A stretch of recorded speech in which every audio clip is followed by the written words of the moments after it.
Hello to all three of you. Now, to understand the selection for this semi-final,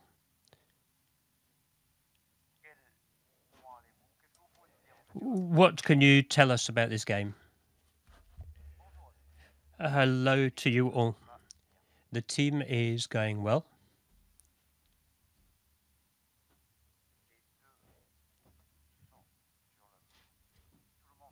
Everybody is on the same page. We've had a good preparation. We are prepared as we want to be, and now we are waiting for the game. Beyond this week, it is what we've been doing over the last year and a half, and especially over the last 3 months, our preparation. We have faith. Hello. I will repeat what Felipe said. We had a very short week. We had to adapt. We're very concentrated, very focused. We know we have to be focused tomorrow, and there is no secret.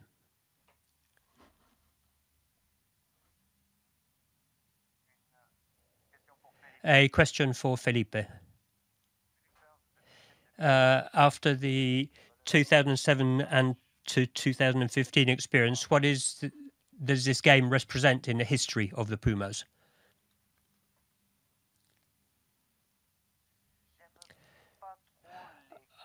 I don't like comparisons too much. They're not the same teams. They're not the same moments. I think what we need to see is the chance to play a semi-final. You don't play a World Cup semi-final every day. We've prepared for this. We believe we will succeed in putting all chances on our side. We know what we want. For Argentina rugby, yes, of course it's important. It's just a World Cup, but it is the World Cup. We're amongst the 4 best teams in the world. We want to show this day after day. But this competition is important because it defines us as such. It's important for all of Argentine rugby, and Argentina can be proud. Hello, Felipe. Since the start, the team has evolved quite a lot. How did you manage to get stronger, to get that work rate in the second half against Wales? Well, our approach has always been the same. It's your perception might have changed, but our state of mind has always remained the same. It's not the work we did this week that counts. It's the work we've been doing, putting in for a long time. We've had to trust a process, not just a result. It's not if we win, we are the best. If we lose, we are the worst. No, there is a whole load of work that goes in behind that. Since the first defeat, yes, at that point, the result was important, but we continued working as we worked before. We didn't change a thing. We knew we had to continue to improve. We had to overcome obstacles and bring all possible improvements to the team. But both the staff and the players really had an unbelievable exemplary attitude. They never questioned the work we'd been doing for months and months. And that's why I'm talking about it being your perception.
of the three changes.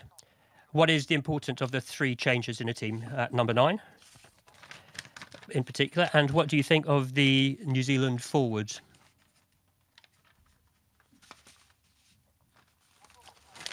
In terms of the changes, we are lucky enough to have 3 top-class scrum halves. They are competing against each other at each training session. It gives us problems in the selection, and we've made a strategic choice. We won't go into the details. It is a strategic issue. It has nothing to do with Willie or with Bertranou. It's something that managers and the players deal with. And I need to highlight the way that the competition between them and the luck that we have in having 3 of them is very huge. Hello. An assessment of the New Zealand pack. Well, there's not much to analyse. It's clear they are one of the best forward packs in the world. They are strong in a scrum. They are strong in a line-outs, in all their set pieces. What analysis do you want me to do? They are complete. They dominate all aspects of the game. We will have to be good enough. It's very clear.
Could you give us your thoughts on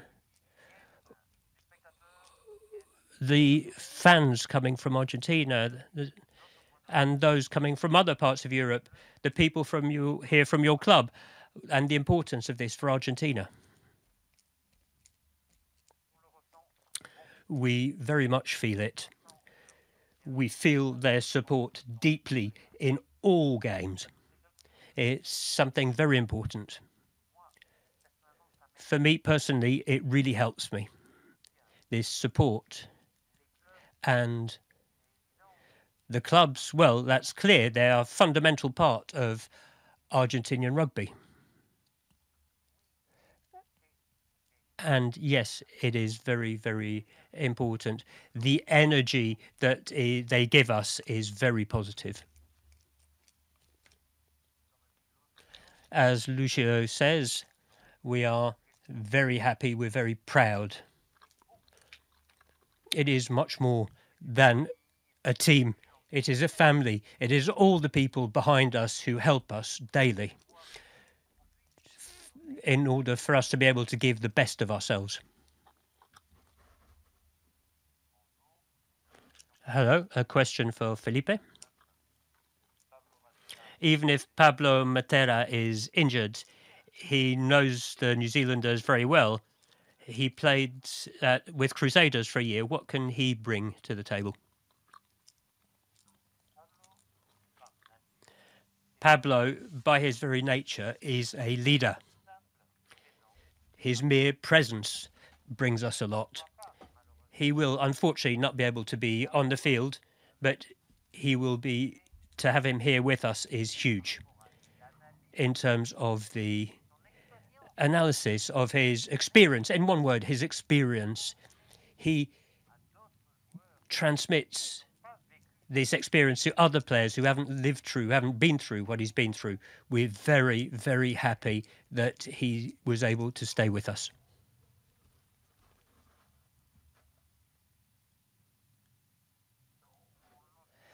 A question for Lucio.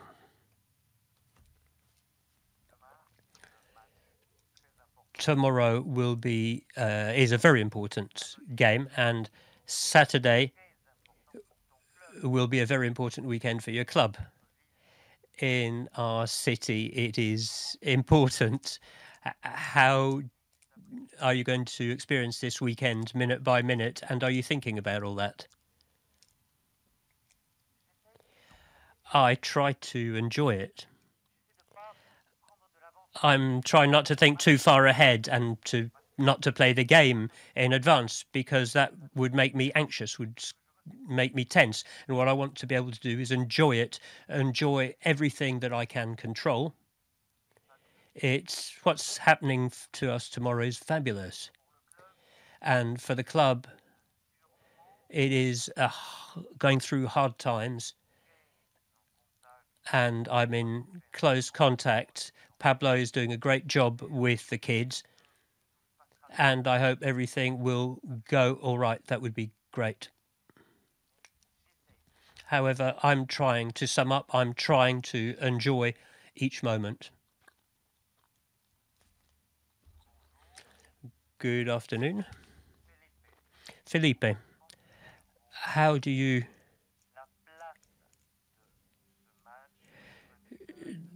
transmit how do you place this game, the current Pumas, compared to Pumas across history in 2005, for example? Well, what I say, what counts, is the 2023 Pumas. Next year, it will be the 2024 Pumas. Of course, I lived through 99, 2007, 2015. These are all chapters in the rich history of the Pumas. And there are some chapters that are more pleasant than others. But for me, these are completely different stories. Each team had its story, had its history. Each team experienced it differently. We do not repeat. We have to transmit, hand down the experience. But there are players who were there in 2015 who can also hand down, transmit their experience by remembering the good times and learning from the bad times how to improve the situation. Yes, I believe this is a historic moment, but there will be other historic moments. And maybe we'll no longer talk about history. It will just be something every day. And that in all World Cups, we'd be in amongst the top 4.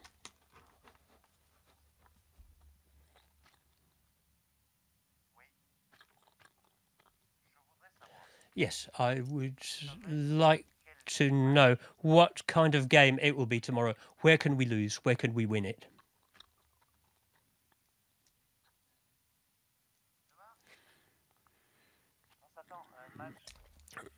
We're expecting a very tight game tomorrow. The key will be rugby fundamentals, set pieces. If we turn up, if we manage to dominate those aspects of the game, these fundamentals, it will be a good game.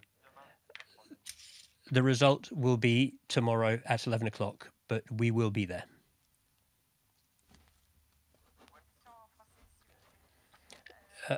A question in French. Without disrespecting you, a lot of observers are already seeing New Zealand and South Africa in a final. Are you using this to motivate your players? Does it irritate you? How do you see it? How do you perceive it? And have you discussed this in the group?